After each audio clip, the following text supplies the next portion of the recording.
Di sebuah desa terpencil di Jawa, terdapat sebuah rumah tua yang ditinggali oleh seorang perempuan tua bernama Nyai Ratmi. Desa itu sendiri terkenal dengan kepercayaan supranatural, dan keberadaan santet menjadi sebuah rahasia yang mencekam. Penduduk desa takut akan kekuatan jahat yang mungkin berasal dari rumah Nyai Ratmi. Sejak lama, desa tersebut dihantui oleh kejadian misterius. Penduduk seringkali jatuh sakit tanpa alasan yang jelas, dan beberapa bahkan meninggal secara tiba-tiba. Masyarakat desa berspekulasi bahwa Nyai Ratmi adalah penyebab semua ini, karena ia telah mempraktikkan santet dan menggunakan kekuatan gelap untuk menyakiti orang-orang. Suatu malam yang gelap gulita, seorang remaja bernama Rudi berani memasuki rumah Nyai Ratmi dengan maksud untuk mencari bukti. Ia penasaran dengan desas-desus yang beredar di desa. Rudi berjalan dengan hati-hati di dalam rumah yang penuh dengan keheningan mencekam. Lampu remang-remang menyinari lorong-lorong yang gelap, menciptakan bayangan yang menyeramkan. Tiba-tiba, Rudi merasa ada yang mengintainya dari balik bayang-bayang. Ia merasa dingin dan rambutnya merinding. Dia menghela nafas dalam-dalam dan melanjutkan perjalanannya. Namun, ketika ia mendekati pintu belakang rumah, tiba-tiba terdengar suara desisan di belakangnya.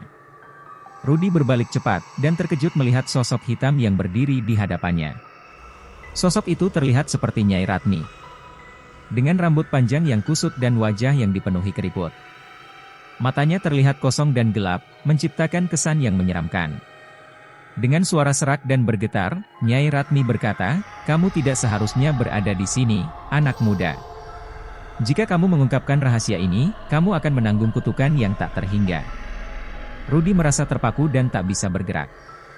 Dia merasakan kekuatan jahat yang mendekapnya, membuatnya kesulitan bernapas. Dalam kepanikannya, Rudi mengingat ibunya yang selalu memberitahunya tentang kekuatan iman dan doa. Dengan tekad yang kuat, Rudi memulai doa dalam hatinya. Dia berusaha mengusir kekuatan jahat yang merasukinya. Secara perlahan, ia merasakan kekuatan gelap itu melemah, dan dia bisa bergerak kembali. Dengan langkah cepat, Rudi melarikan diri keluar dari rumah Nyai Ratmi, meninggalkan rumah itu di belakangnya. Setelah itu, Rudi memberitahu penduduk desa tentang pengalamannya di rumah Nyai Ratmi. Desa itu bersatu dan mengunjungi rumah itu bersama-sama.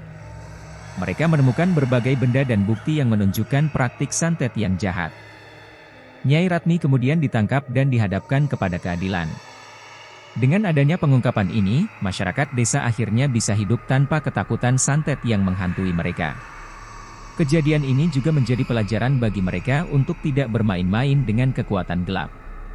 Sejak saat itu, desa itu menjadi lebih damai dan tenang. Namun, cerita tentang rumah Nyai Ratmi dan kekuatan jahat yang ada di dalamnya tetap hidup di benak mereka. Masyarakat desa mengingat akan pengalaman horor yang mereka alami, dan mereka bersumpah untuk tidak pernah lagi mencoba mencari-cari kekuatan yang jahat dan menakutkan di dunia supranatural.